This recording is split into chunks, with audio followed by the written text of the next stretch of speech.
Surabaya, di kota yang terletak di timur Pulau Jawa inilah, sejarah hidupku terukir sejak 60 tahun silam. Terlahir dengan nama Abdul Syukur, aku lebih dikenal dengan sebutan Mbah Dul. Aku seorang penarik becak lawas di kota pahlawan ini. Pekerjaan yang menguras tenaga ini telah aku lakoni saat aku berusia 12 tahun. Dari peluh dan kayuhan pedal becakku inilah lembar rupiah demi rupiah terkumpul untuk membiayai hidup istri dan keenam anakku. Mulai tahun 68 saya, sampai baru libur itu. Ibu meninggal terus saya agak kacau gitu loh, terus tak becak itu. 68 yang mulai sekarang, mulai Joko itu. Belum kawin, masih muda itu, sudah narik becak. 68 sampai tahun 2014 baru berhenti itu. Tinggal jumlah tak berapa tahun. Di usiaku yang memasuki masa senja, aku sesekali masih melakoni pekerjaan yang telah menghidupi keluargaku ini. Pun kapan sekali kali dosa mon. Dosa nggih? Nggih pun damel lari kayak sarapan tuh mau.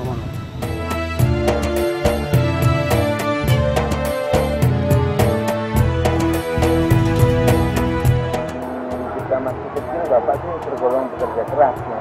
Pekerja keras, jadi beliaunya itu berangkatnya jam 9 pagi, itu pulang sampai jam 9 malam, tiap hari gitu, nggak pernah libur. Kalau bapak itu orangnya yang sangat-sangat bertanggung jawab sama keluarga. Di tengah gempuran teknologi dan ragam angkutan yang lebih cepat dan modern, aku dan beberapa penarik becak lain masih terus bertahan melintasi panasnya jalanan Surabaya. Jika sholat telah ditunaikan, bertebaranlah kalian di permukaan bumi dan carilah sebagian dari karunia Allah. Hadis riwayat Ahmad. Barang siapa yang bekerja keras mencari nafkah untuk keluarganya, maka sama dengan pejuang di jalan Allah Azza wa Jalla. 48 tahun aku menarik becak. Tentu saja aku hafal di luar kepala perkembangan semua sudut jalan tempatku mencari nafkah. Aku tahu benar bagaimana jalanan yang dulunya tidak mulus bisa menjadi lancar seperti sekarang ini. Meskipun zaman sudah berkembang puluhan tahun, tapi tetap saja ada bagian jalan yang rusak tergerus air hujan. Berlubang karena dimakan zaman atau kelebihan beban. Ya, jalanan berlubang tentu saja mengganggu pengguna jalan yang lalu lalang. Kecelakaan itu sering, Mbak. Saya tahu sendiri itu ya, orang goncengan sepeda itu, anak perempuan pegawai toko orang Madura itu. Naik sepeda pancel itu, ada lubang, hindari lubang, dek guling, kena perahu tuh, kol diesel tuh pecah. Orang Cina ya gitu di kapasan, kayak bong rusak. Saya mikirnya gitu ya, jangan mikir warga, mikir orang lain tidak baik.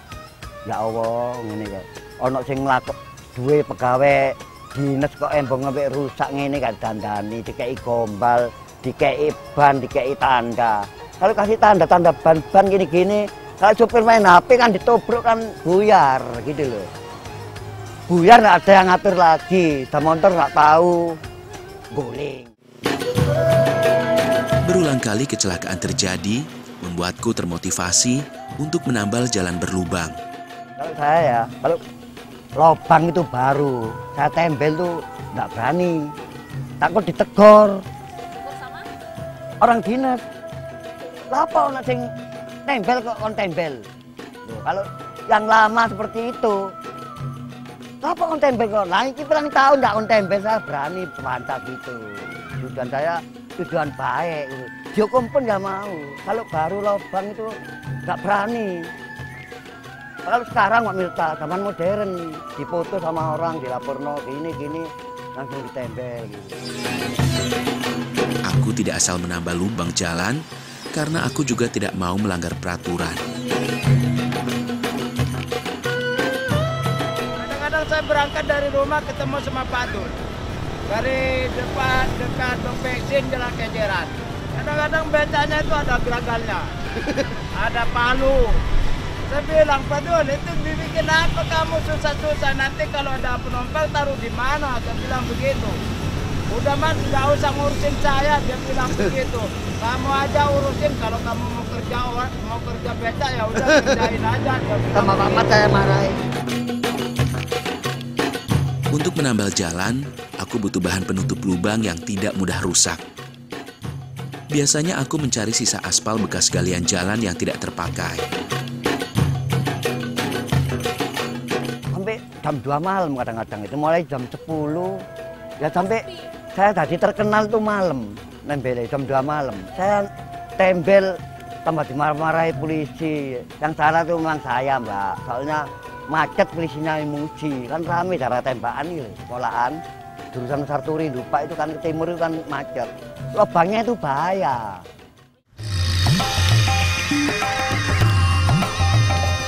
Dengan bahan dan peralatan seadanya, aku menambah lubang di saat jalanan tidak terlalu ramai.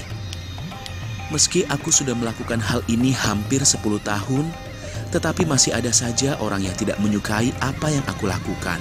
Padahal, aku hanya ingin membantu sesama. Aku tinggal di kawasan Tambak Segaran, kota Surabaya. Tanah sempit ini aku beli 40 tahun lalu dari hasil menarik becak. Disinilah aku dan keluargaku tinggal. Sekarang aku tinggal dengan anak perempuan dan anak bungsuku beserta cucu-cucuku. Sedangkan istriku telah berpulang ke rahmatullah 2 tahun lalu.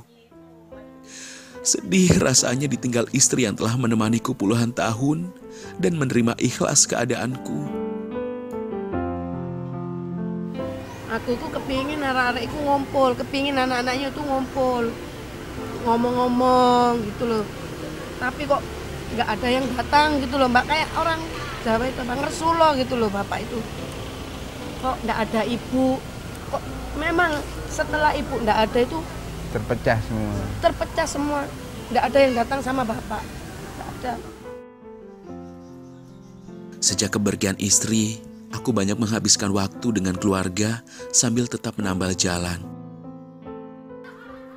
Aku percaya ini adalah garis hidup yang telah Allah Subhanahu wa Ta'ala tentukan untukku dan keluargaku.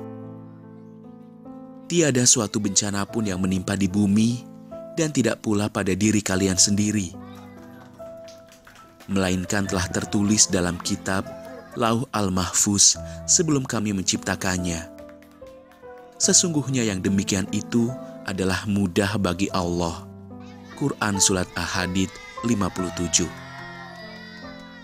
Aku bersyukur masih diberi kesehatan di umur yang tidak muda ini, hingga tidak menyusahkan keluarga. Almarhum istriku dimakamkan di tanah kelahirannya di Jombang. Jarak inilah yang membuatku tidak leluasa untuk mengunjunginya, sekedar berziarah mengingat kematian. Kapan ya ngomong sama saya? Kapan sih Yun aku diajak ke makam? Terus saya mau jawab apa, Mbak? Saya cuma bisa jawab ya nunggu ada uang gitu. Terus aku lo kepingin ini orang tahun, 2 tahun. 2 tahun enggak pernah.